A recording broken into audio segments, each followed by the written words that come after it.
Bueno, vamos a continuar hoy con la serie de Santiago. Eh, y quiero que leamos, vamos a hacer como la parte B de el sermón anterior que estuvimos hablando acerca del capítulo 1 y vamos a continuar y vamos a retomar algunos versículos de los que vimos antes, pero vamos a terminar la idea que quedó incompleta.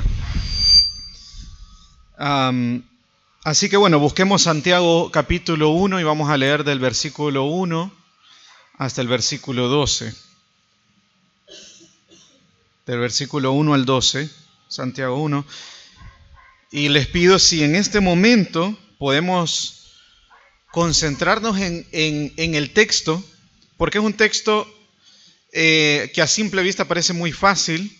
Si uno lo lee muy por encima parece fácil, pero después cuando uno intenta hacer conexiones en el texto, uno se queda pensando, bueno, ¿por qué? ¿Por qué pasa esto? ¿Por qué viene hablando de una cosa y parece que de repente salta otra? Entonces, quiero que podamos ir viendo y que sean en su cabeza una imagen, un mapa mental del texto, para que después podamos ir metiéndonos un poco más en él. Santiago capítulo 1, versículo 1 dice: Santiago, siervo de Dios y del Señor Jesucristo, a las 12 tribus que están en la dispersión, saludos.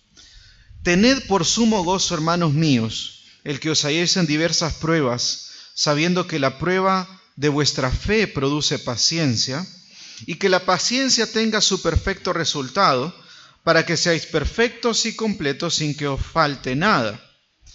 Pero si alguno de vosotros se ve falto de sabiduría, que la pida a Dios, el cual da a todos abundantemente y sin reproche, y le será dada. Pero que pida con fe sin dudar, porque el que duda es semejante a la ola del mar, impulsada por el viento y echada de una parte a otra. No piense pues ese hombre que recibirá cosa alguna del Señor, siendo hombre de doble ánimo, inestable en todos sus caminos. Pero que el hermano de condición humilde se gloríe en su alta posición y el rico en su humillación, pues él pasará como la flor de la hierba, porque el sol sale con calor abrasador y seca la hierba y su flor se cae y la hermosura de su apariencia perece. Así también se marchitará el rico en medio de sus empresas.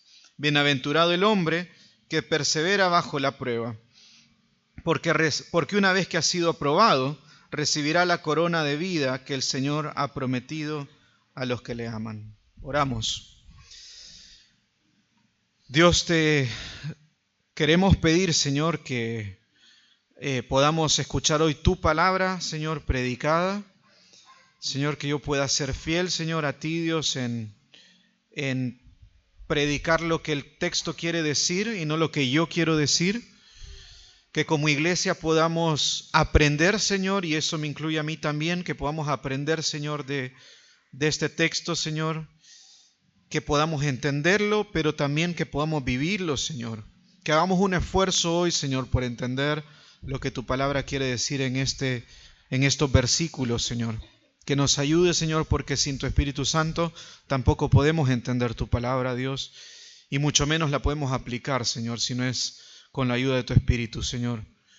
Te lo pedimos, Señor, en tu nombre, Jesús. Amén.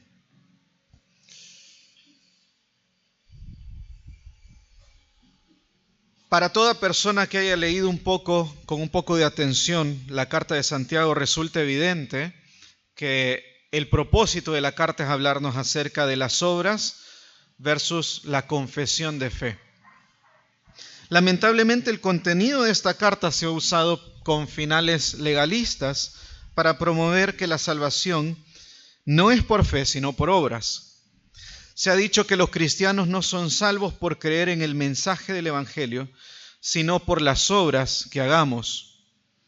Esta falsa doctrina es completamente contraria a lo que la Biblia dice, incluyendo también el contenido de la carta de Santiago. Ahora, el verdadero enfoque de la carta es mostrar a la iglesia las evidencias de una fe genuina. Santiago no se va a tomar el tiempo para explicar de qué se trata el Evangelio.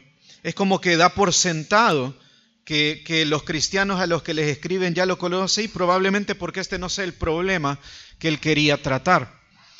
A diferencia de Gálatas, donde nosotros, por ejemplo, vemos que Pablo hace un esfuerzo por explicar el Evangelio y que quede claro el Evangelio, que nadie se confunda. Recién leía Lucho en Efesios 2 lo que es el Evangelio, ¿no? Y si pues prestamos atención en ese momento, decía que el Evangelio es únicamente por fe, y la Biblia no se contradice. Pero Santiago no va a profundizar en este tema. Él no está preocupado porque entiendan el Evangelio, sino que él está preocupado por otro problema que posiblemente tenían los cristianos en este momento, y es que vivan lo que dicen creer. Él dice, bueno, estos cristianos ya entienden qué es el Evangelio.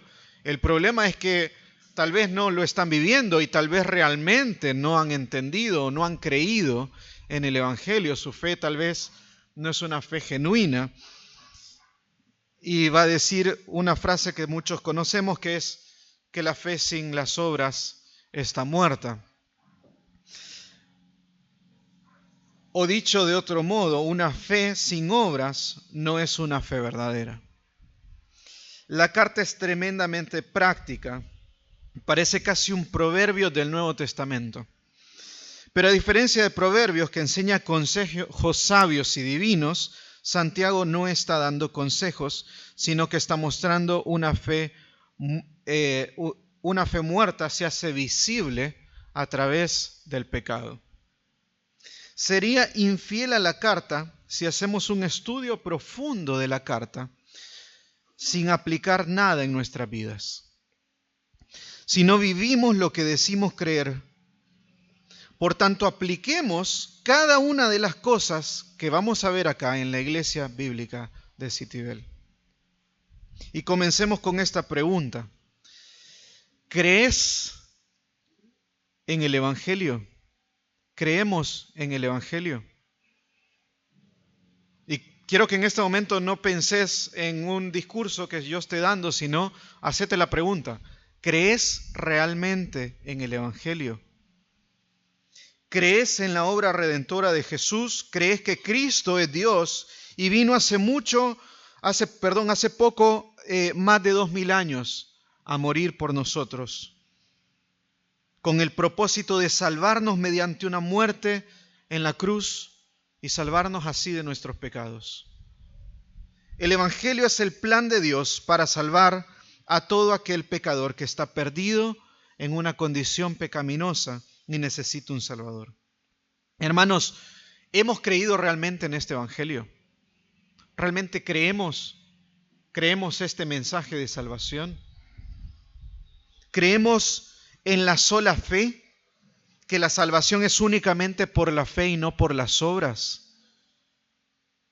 ¿Que no hay nada que podamos hacer para ser salvos, sino que Cristo lo hizo todo por nosotros? Y que nos ofrece una salvación completamente gratuita. Santiago da por sentado esto, que si creemos en el Evangelio, que si nosotros creemos en el Evangelio, entonces esa fe que decimos tener va a ser puesta a prueba. Santiago no pretende convencernos del Evangelio, sino que lo toma como que es obvio que nosotros lo entendemos. Y lo que también toma como obvio es que esa fe que nosotros decimos creer, que si alguien nos pregunta, que si en este momento te hiciste realmente la pregunta, creo en el Evangelio, y tu respuesta fue sí, esa fe va a ser probada. Esa fe va a ser puesta a prueba para ver si es real o no. Para ver si esa fe, si eso que decimos nosotros creer es de verdad. El enfoque de Santiago es explicar por qué esto es bueno y por qué esta prueba de la fe es buena, por qué cuando nosotros vamos a ser probados es bueno, y que incluso deberíamos de estar contentos cuando nuestra fe sea probada. Dice en el versículo 2, tened por sumo gozo, hermanos míos, el que os halléis en diversas pruebas. Ya anteriormente explicamos que acá la palabra pruebas no es meramente el sufrimiento de un cristiano, sino una prueba que el cristiano tiene para ver si su fe es verdadera. En nuestra cultura cristiana usamos casi como muletilla que tenemos una prueba cuando estamos en una situación difícil. Que muchas de las cosas difíciles que vivimos en realidad son más bien el resultado de malas decisiones que nosotros hemos tomado. Por ejemplo, yo podría decir que estoy sufriendo una prueba al tener una necesidad económica, pero realmente yo he estado siendo muy responsable con mis gastos y he estado gastando dinero que no tengo y metiéndome en deudas. Y ahora que mis deudas son bastante grandes, voy donde otros hermanos y digo, hermano, estoy pasando por una prueba de necesidad. No, la realidad eso no es una prueba. Eso no es una prueba, esa es la consecuencia de mis malas decisiones. Lo mismo que yo podría decir que mis compañeros de trabajo son duros conmigo cuando yo no he hecho ni el más mínimo esfuerzo por relacionarme con ellos, servirles y amarlos, haciéndolos sentir cómodos. Eso no es una prueba. Cuando Santiago habla de prueba, se refiere más bien a cuando yo soy tentado al pecado. Claro, puedo ser tentado al pecado en medio del sufrimiento y hay momentos donde estoy sufriendo y no he hecho nada para merecer eso. Por supuesto, no es que nosotros merecemos no sufrir, pero hay situaciones donde nosotros, sin haber hecho algo, sufrimos. Y el problema no es tanto el sufrimiento, sino que en el momento del sufrimiento yo puedo ser tentado. Que por causa del sufrimiento yo puedo ser tentado. Pero no solamente en el sufrimiento yo soy tentado, yo puedo ser tentado en la comodidad. Yo puedo estar de lo más bien y en ese momento puedo ser tentado. Yo puedo estar sirviendo al Señor aquí en la iglesia y en ese momento puedo ser tentado. Poco a poco vamos a ir interiorizándonos en estos temas, pero en este momento quiero que nos enfoquemos en este tema que es la prueba de nuestra fe probada, o el examen de la fe. En la iglesia hemos hecho durante varios años un material que se llama CCB, que significa Centro de Capacitación Bíblica para Pastores, o Centro de Capacitación Bíblica. Y gracias a Dios he tenido la oportunidad de dar clases, y hace varios años una persona se acercó a mí en uno de los cursos y me dijo que por favor esta persona no participara del examen final, no hiciera la prueba final. Esta persona se ponía muy nerviosa y no quería hacer el examen. Y yo en lo personal también me puede pasar eso, yo puedo ponerme preocupado, no sé si a ustedes les pasa, pero yo cuando voy a rendir un examen final me puedo poner nervioso. Creo que a muchos nos pasa lo mismo.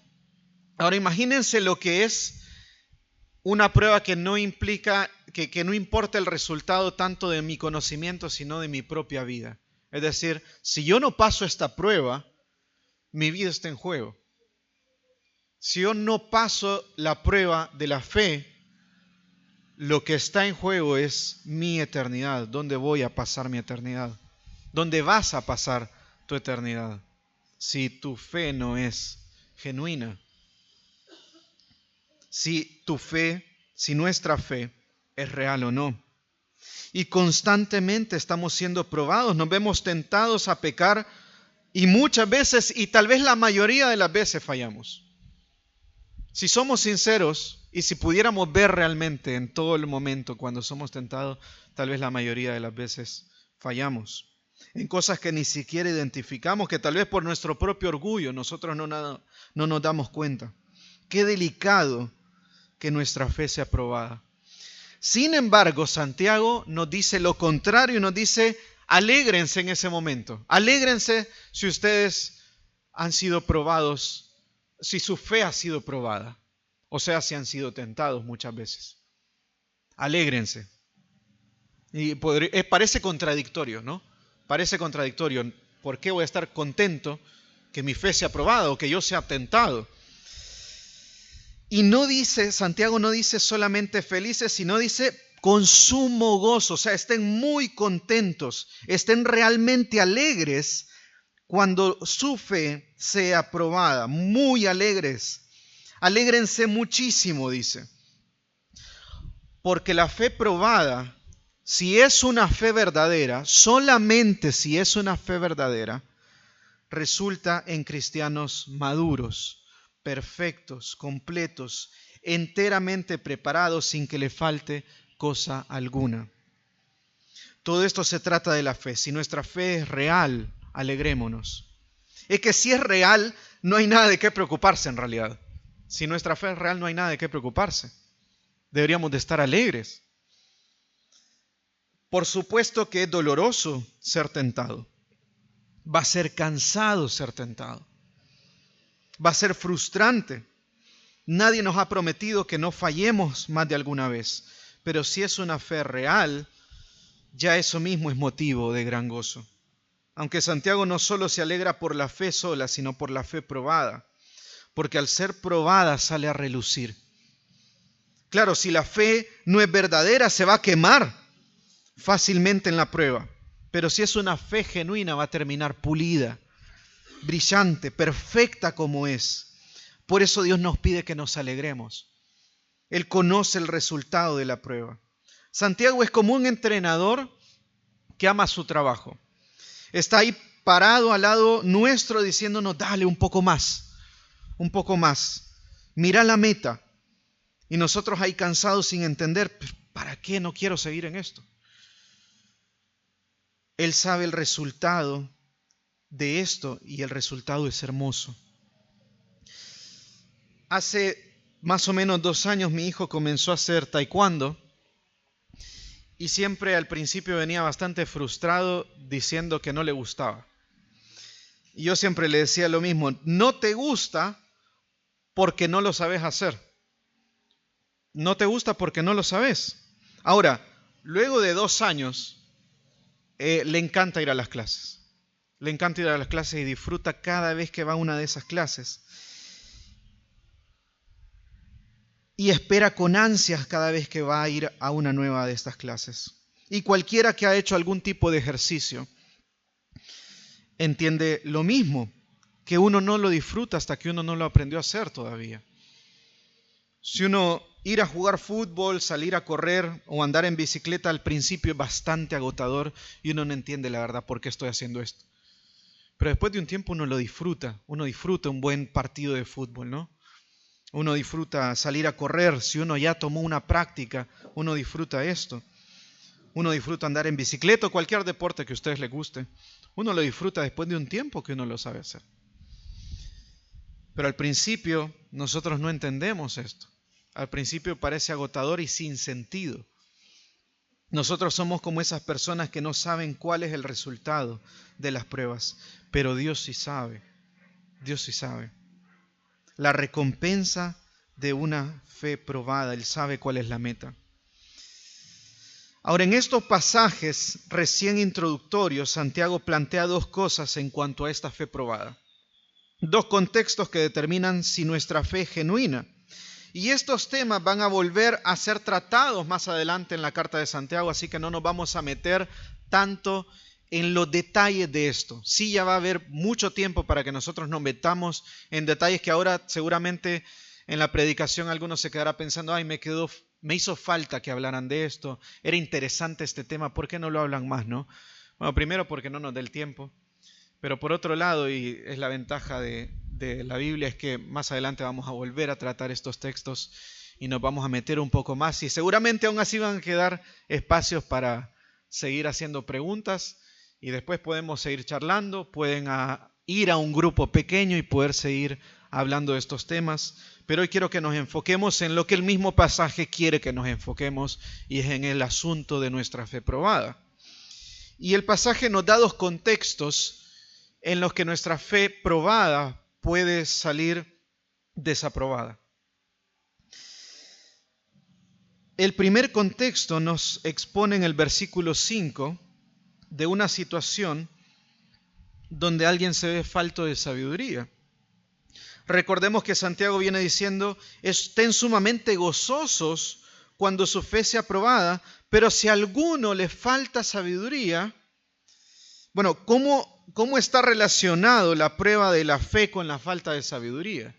Parece algo que no encaja y por eso en el principio les decía que prestemos atención porque a simple vista parece fácil, pero de repente parece que saltó otro tema que parece que no tiene nada que ver, pero está realmente relacionado. Y lo va a hacer en toda la carta, así que prepárense para esto. Pero, ¿cómo relaciona, cómo conecta la prueba de la fe con la falta de sabiduría? O podríamos preguntar de otra forma, ¿por qué la falta de sabiduría sería un impedimento para la prueba de la fe? Y según el mismo libro de Santiago, esto es bueno hacerlo, a veces el mismo libro nos responde de qué se tratan estas cosas. En el capítulo 3, versículo 13 dice,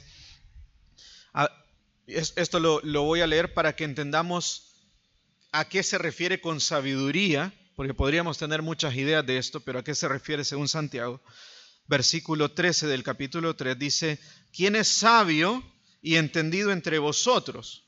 Que muestre por su buena conducta sus obras en mansedumbre de sabiduría. Bueno, acá ya tenemos un primer panorama, ¿no? Una buena conducta en sus obras en mansedumbre en sabiduría. ¿Quién es sabio entendido? Bueno, esta persona. Pero, lo contrario, si tenéis celos amargos y ambición personal en vuestro corazón, no seáis arrogantes y así mintáis contra la verdad. Esta sabiduría no es la que viene de lo alto, sino que es terrenal, natural, diabólica. Porque donde hay celos y ambición personal, ahí hay confusión y toda cosa mala. Pero, y nos va a explicar una vez más qué es la sabiduría de lo alto es primeramente pura, después pacífica, amable, condescendiente, llena de misericordia y de buenos frutos, sin vacilación, sin hipocresía. Y la semilla cuyo fruto es la justicia es siempre paz por aquellos que hacen la paz. Si sos bueno haciendo comparaciones, habrás notado que esto es muy similar a Gálatas 5, versículo 12, donde habla acerca del fruto del Espíritu. Y no es coincidencia. Lo que Dios nos deja ver en la carta es que la sabiduría es sinónimo de madurez. La sabiduría es sinónimo de madurez. Un cristiano maduro que vive lleno del Espíritu Santo. Es decir, que vive en obediencia a Dios. Lleno del Espíritu Santo no significa estas manifestaciones sobrenaturales, sino significa vivir en obediencia al Espíritu Santo, o podríamos decir controlado por el Espíritu Santo. Teniendo esto en mente, que esto es sabiduría, una persona madura, queda claro que la sabiduría es necesaria para superar cada prueba. Y que la misma prueba perfecciona al cristiano para hacerlo también más sabio y más maduro. Por tanto, Santiago dice, si a alguien le falta sabiduría, podríamos decir también si alguien es inmaduro, que pida a Dios por madurez o por sabiduría. Y si, sin dejarnos llevar tanto por la parte teórica, pensemos por un momento en lo que Santiago quiere que pensemos, lo que el texto quiere que nosotros pensemos, que pidamos a Dios sabiduría si nosotros no somos sabios, básicamente, ¿no? Si nosotros no somos sabios, que pidamos a Dios sabiduría. Seguramente si hoy les preguntara a cada uno de ustedes aquí si son sabios, la mayoría me diría con mucha modestia, no hermano, yo no soy sabio. Y porque pensamos que tal vez la sabiduría es como algo muy loable, ¿no? Algo que está allá arriba, algo de personas especiales. Esa es la sabiduría. Yo no puedo considerarme sabio. Ahora, si nosotros tradujéramos la palabra por maduro, creo que cambiaría un poco la cosa. Y les pongo un ejemplo, les doy este ejemplo. Una vez estábamos con mi esposa hablando con una amiga que queremos mucho, y ella tiene aproximadamente 19 años, y en una charla con ella nos preguntó nuestra edad, y cuando nosotros le dijimos que teníamos 34, nos dijo, pero están muy jóvenes. Esa misma persona en otra ocasión le escuchamos preguntándole a alguien su edad, y teniendo la otra persona solamente 2 años menos, le dijo, pero esa es una nena. Y no es la única persona que hemos escuchado decir este tipo de cosas. La verdad es que todos queremos, de cierta manera, sentirnos maduros. Queremos demostrar que sabemos más y que somos más experimentados, aunque esto tal vez termine mostrando lo contrario. Tal vez no querramos decir que somos más sabios, pero sí queremos hacer notar que somos más maduros, aunque en realidad estas dos cosas van de la mano. Y aclaro una cosa, no nos engañemos con lo siguiente, la edad no es sinónimo de madurez. La edad no es sinónimo de madurez. Y la inmadurez espiritual no es lo mismo que la madurez en la vida. Es decir, si eres inmaduro en la fe, no creas que eres maduro o sabio fuera de la fe. No porque tengas mucha experiencia significa que eres maduro espiritualmente. Tal vez hayas vivido mucho o diferentes cosas y hayas incluso aprendido valores cristianos.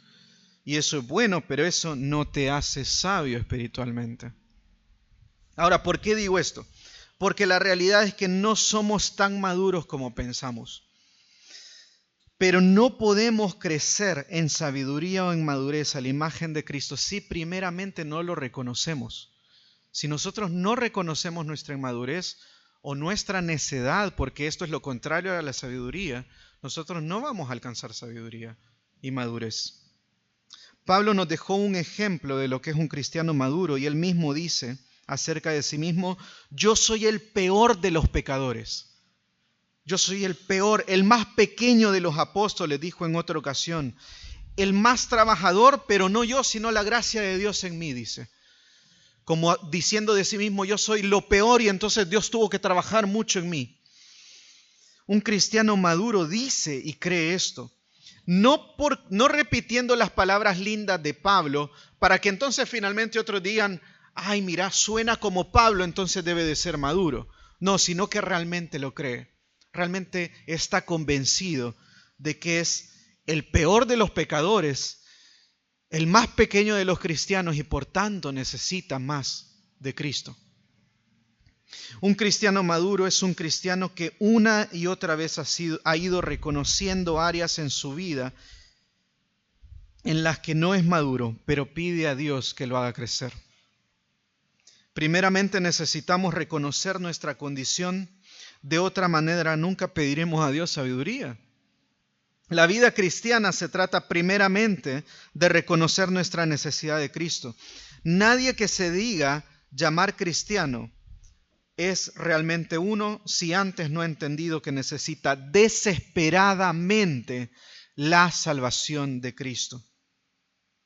Que está hundido hasta la cabeza en su pecado, que es malo y que no puede hacer nada por salvarse a sí mismo.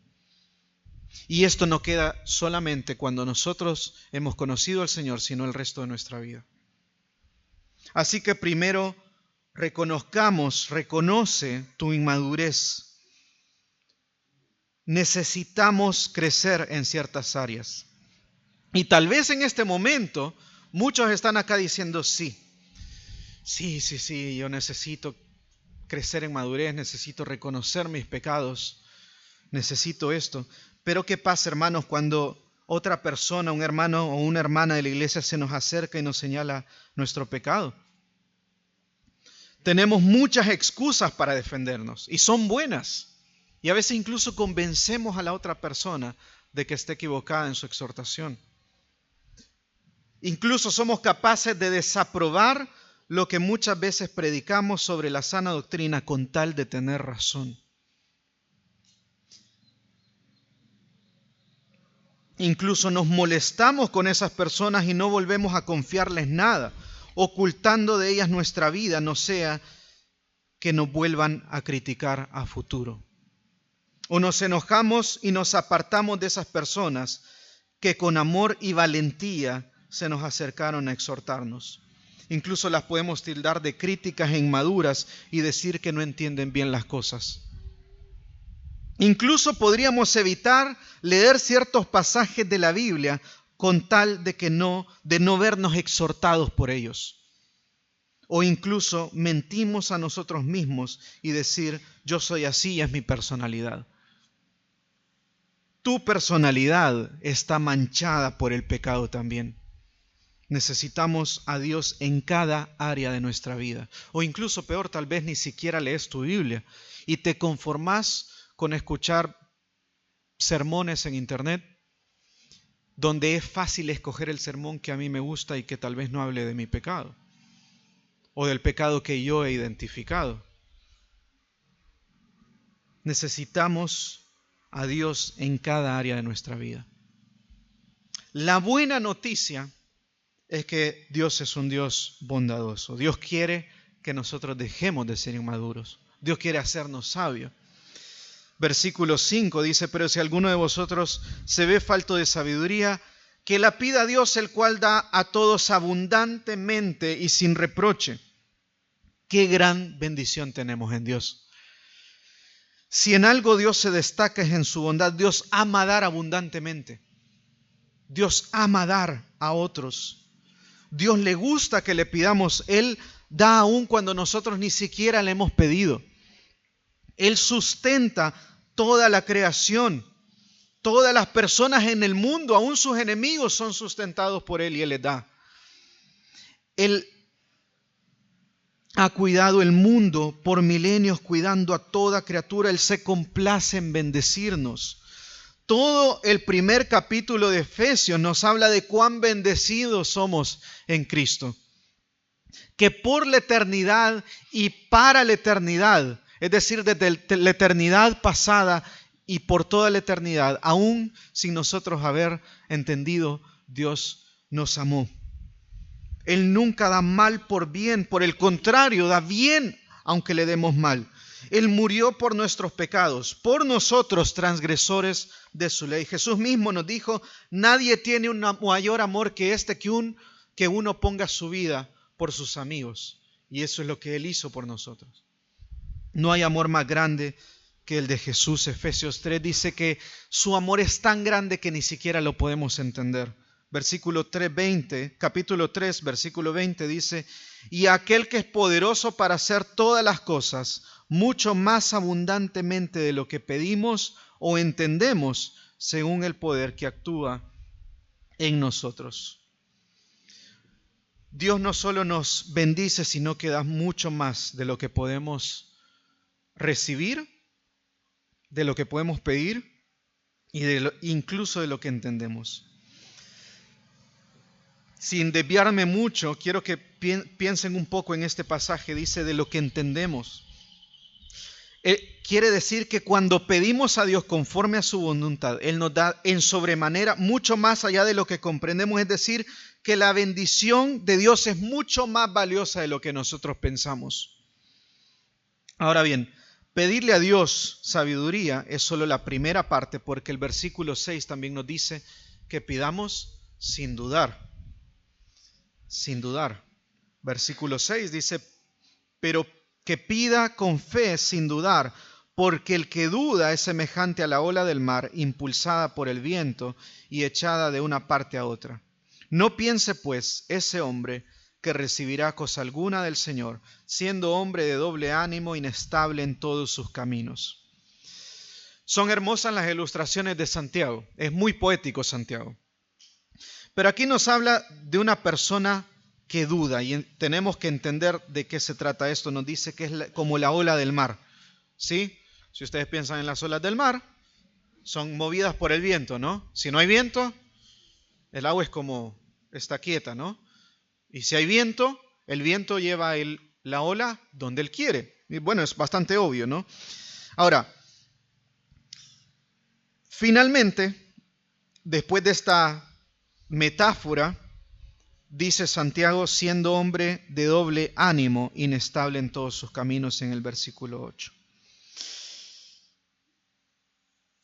El hombre de doble ánimo básicamente dice que no está en un lugar ni en el otro. O sea, una vez más la metáfora nos puede traicionar y hacernos pensar que cuando habla de que es inestable en todos sus caminos, nos puede hacer pensar que depende de dónde está la persona. O sea, que un día está en un lugar y otro día está en otro. Un día va para acá y otro día va para allá. Y una forma que a mí me gusta estudiar la Biblia y que me sirve mucho para entender mejor algunos textos es leer en otras versiones, y a mí me sirve también leerla en inglés. Y en una versión que se llama la versión estándar de las Américas en inglés, la traducción dice: el hombre de doble mente, inestable en todo lo que hace. El hombre de doble mente. Una persona que un día piensa de una forma y otro día de otra, que es llevada por sus amistades, por filosofías, por sus mismas emociones, por lo que le conviene, ya sea por comodidad o por dinero. Una persona que no es constante en las cosas de Dios, que vive en pecado sin arrepentimiento. Esto solo demuestra, una vez más, una falta de fe. Esta persona no pasa la prueba de la fe. Y por eso las iglesias están llenas de personas que solo están de paso, porque su fe no es genuina. Y por una u otra razón terminan alejados o separados de la iglesia, siguiendo cualquier otro camino. No son constantes. Viene la prueba y los derrumba, vuelve a venir y caen una y otra vez, y nunca se levantan, y nunca vencen y nunca crecen. Y es, una vez más, una evidencia de una fe muerta, de una fe falsa, de una persona que decía creer en Dios, pero que su fe estaba muerta, que no era verdad. Hermano, este libro está pensado, escrito para que nos analicemos a nosotros mismos, no para que analicemos tanto la parte teórica, no para que pensemos en el hermano que podría estar en esa situación, sino para que nosotros nos analicemos a nosotros mismos. Disfrutemos del Dios compasivo que hoy nos da la oportunidad de arrepentirnos y confiar en Él. Que creas realmente y dejes tu manera de vivir y vengas a Cristo. Ahora bien, esta es una de las formas que Santiago nos expone que nosotros podemos evidenciar si nuestra fe no es verdad, si nosotros no somos constantes. Pero hay una segunda cosa que también parece desconectada de este pasaje, pero en realidad está conectada, y es cuando Santiago habla acerca de las riquezas, habla acerca del dinero. Dice en el versículo 9, pero el hermano de condición humilde se gloríe en su alta posición, y el rico en su humillación, pues él pasará como la flor de la hierba, porque el sol sale con calor abrasador y seca la hierba, y su flor se cae, y la hermosura de su apariencia perece. Así también se marchitará el rico en medio de sus empresas. Algunos creen que esta parte está en esta parte de Santiago, y en realidad muchas partes de Santiago están como medio al azar. Algunos creen que Santiago no era muy experimentado, entonces escribió de manera desordenada. Yo creo que hay un error en eso. Yo creo que sí está conectado perfectamente todo, pero es muy difícil entenderlo. Y a simple vista tal vez parece así, pero hay que entender la forma discursiva de Santiago. Algunos consideran que Santiago, más que una carta como la de Pablo, que iban a una iglesia escrita con un propósito en específico, era como un sermón, dirigida a todos los cristianos. Así que en este contexto y en este enfoque entendamos que también esto que habla acerca del pobre que se humilla en su, que se gloríe, en su alta posición, y el rico en su humillación, y después habla de la condición efímera de pasajera de la persona con dinero, del rico. También esto está conectado con una fe probada. En consecuencia, lo que creo que debemos de entender en este texto es cómo las riquezas y el amor a las riquezas evidencia una fe muerta. Por eso dice que el de humilde condición, es decir, el pobre, gloríese en su alta posición. Porque su mente no va a estar enfocada en las riquezas, o no debería de estar enfocada en las riquezas. Y al rico, el cual por obvias razones pondrá más fácilmente su mirada en las riquezas.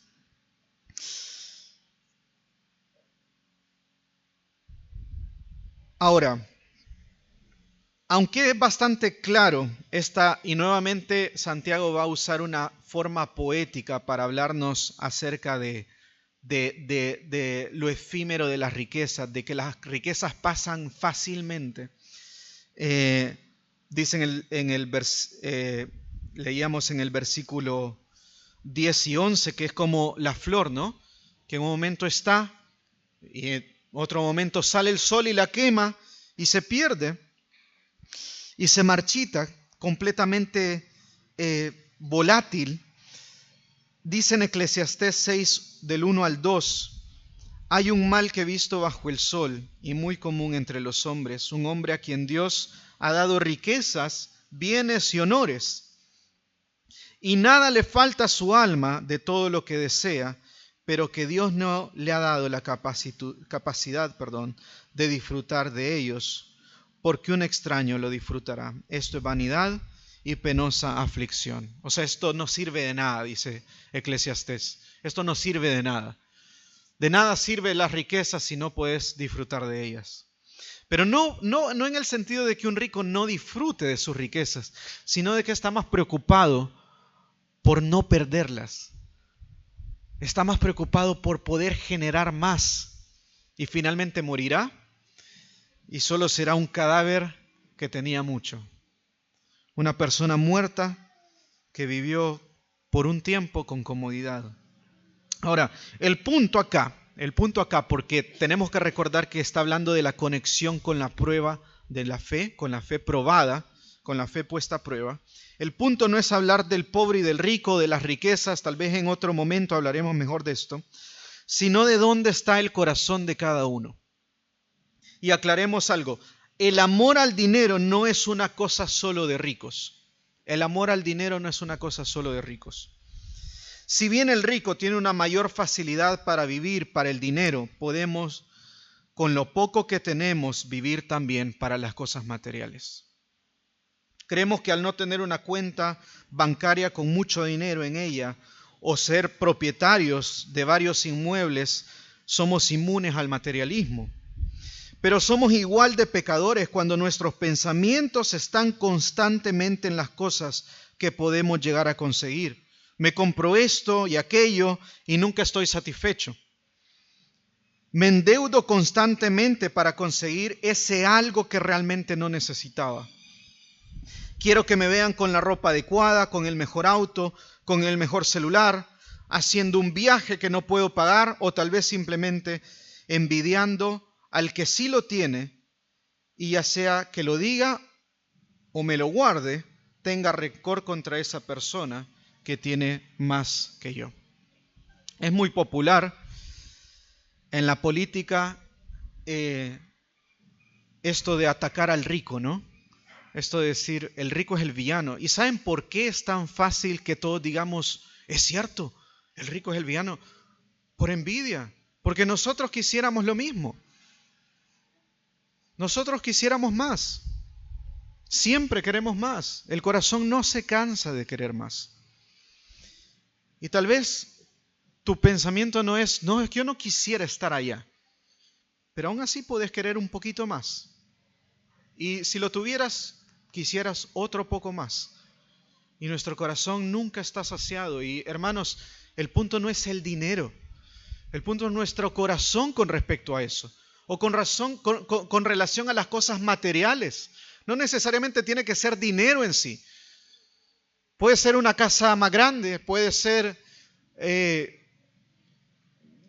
un mejor auto, una mejor computadora, un mejor celular, una mejor ropa.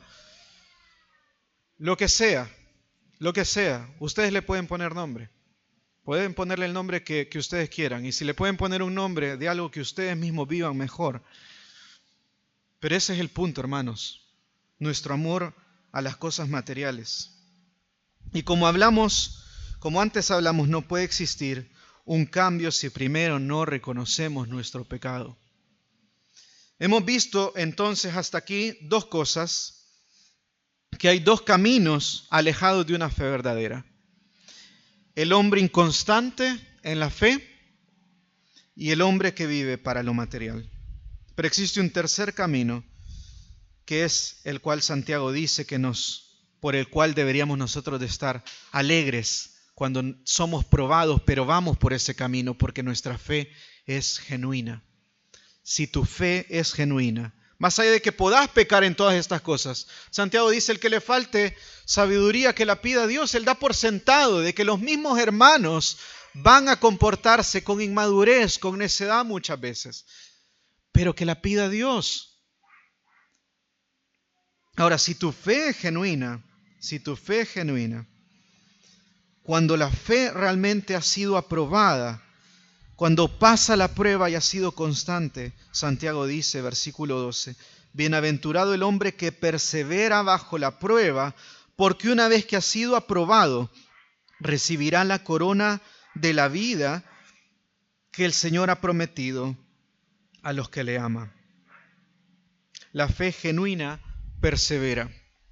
No significa que no falla a veces, pero se levanta. El cristiano real cuya fe es viva cae, pero se levanta con dolor por su pecado y busca desesperadamente un arrepentimiento genuino. No existen cristianos que pase el tiempo y no lleguen momentos donde su pecado les trae un dolor horrible.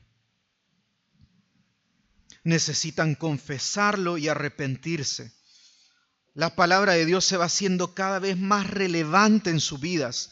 Cada vez aman más a otros hermanos. Cada vez vencen más el pecado que han llegado a identificar en sus vidas y identifican nuevos pecados. Esta es la verdadera perseverancia. Esta es la verdadera constancia. Esa es la evidencia de una fe verdadera. Eso es lo que produce estar convencidos y agradecidos que Cristo murió por nosotros. Eso es reconocer a Jesús como Señor y Rey de nuestras vidas, como cabeza de esta iglesia.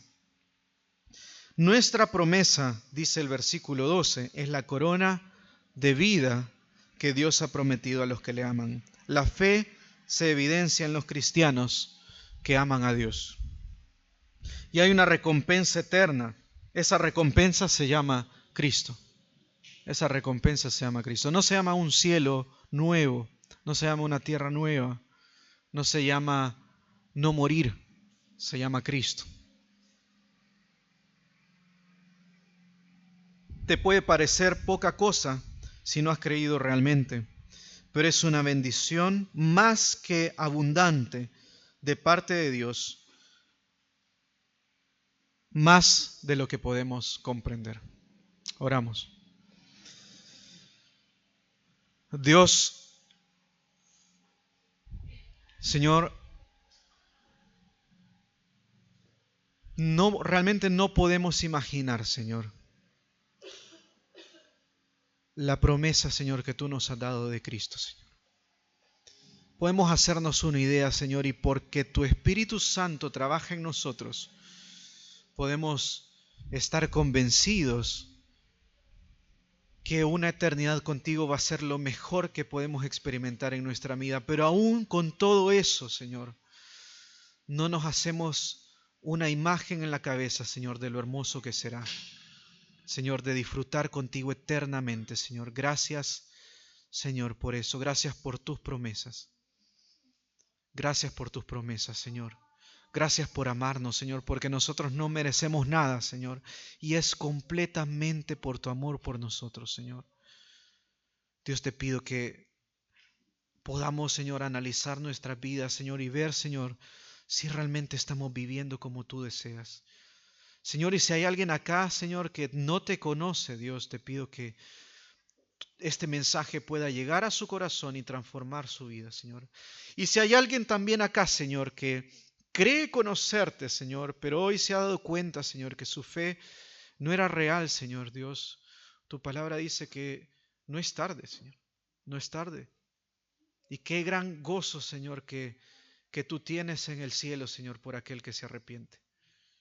Señor, recordamos hace unos domingos, Señor, esta predicación del Hijo Pródigo, Señor, y cómo tú en esas parábolas dices que hay una celebración enorme por aquella persona que se arrepiente, Señor, y te pido, Señor, que eso podamos seguirlo viendo, Señor, en esta iglesia, Señor, en estas personas, Señor, corazones arrepentidos, Señor, que disfrutan, Señor, de tu gracia, Señor, que no están tratando, Señor, de querer ganar su salvación a través de las obras, Señor, sino que están tan agradecidos por tu amor por nosotros, que no encuentran otra verdad, Señor, sino vivir solamente para ti, Señor. Dios, ayúdanos en esa tarea, Señor. Reconocemos que somos pecadores, reconocemos que somos inmaduros, Señor, que hay muchísimas áreas en las que ni siquiera nos hemos dado cuenta que necesitamos cambiar, Señor. Pero gracias por tu palabra, Señor, que nos expone, Señor, que nos muestra, Señor, nuestro propio corazón, Señor. Y te pido que, aferrados, Señor, a tu evangelio, confiados, Señor, en la obra de tu Espíritu Santo, Señor, podamos crecer a tu imagen, Señor. Te lo pedimos en tu nombre, Jesús. Amén.